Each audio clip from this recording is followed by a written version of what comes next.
માં માજી સૈનિકોના આંદોલનના પડઘા અમદાવાદમાં પડ્યા।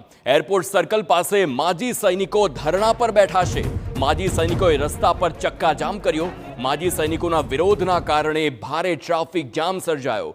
પોલીસે અટકાયત કરેલા માજી સૈનિકોને છોડાવવાની માંગ કરવામાં આવી છે। મુસાફરોને એરપોર્ટ સર્કલથી એરપોર્ટ સુધી ચાલતા જવાની ફરજ પડી છે। લગભગ 1.5 થી 2 કિલોમીટર લોકોને ચાલતા એરપોર્ટ જવું પડ્યું છે। સંવાદદાતા ધ્વનિ મોદી ફોનલાઈન પર છે। ધ્વનિ, હાલ એરપોર્ટ રોડ પર મોટા પ્રમાણમાં લોકો જોડાયા છે અને માજી સૈનિકોનું જે પ્રકારે આંદોલન ચાલી રહ્યું છે તેને લઈને તે લોકો સમર્થનમાં આવ્યા છે। શું કહી રહ્યા છે ત્યાંના લોકો અને શું છે વધુ વિગતો આખા મામલે?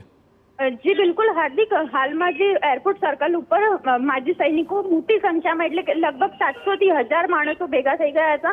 સમગ્ર ગુજરાત રાજ્યમાંથી જે માજી સૈનિકો છે તમામ લોકો અહીંયા આવા રવાના પણ થઈ ચૂક્યા છે અને હાલમાં પોલીસે માજી સૈનિકોની સામે નમતું જોખવું પડ્યું હતું, કારણ કે માજી સૈનિકો બિલકુલ રસ્તા ઉપરથી ખસવા માટે તૈયાર નહોતા। તેમને સમજાવટ બાદ જે હાલમાં તેમને રસ્તો કરી આપવામાં આવ્યો છે, એટલે કે જે મુસાફર જે પબ્લિક છે તે અવરજવર કરી શકે તે માટે રસ્તા ખુલ્લા મૂકી દેવામાં આવ્યા છે। પરંતુ તેમણે ચીમકી ઉચ્ચારી છે કે જો અડધા કલાકની અંદર તેમના આગેવાન છે હિતેન્દ્ર નિમાવત તેમને નહીં છોડવામાં આવે તો ફરીથી અડધા કલાક બાદ તેઓ સખત વિરોધ સાથે ફરીથી એક વખત ધરણા ઉપર બેસી શકે તેવી શક્યતાઓ છે। આભાર ધ્વનિ સમગ્ર માહિતી બદલ।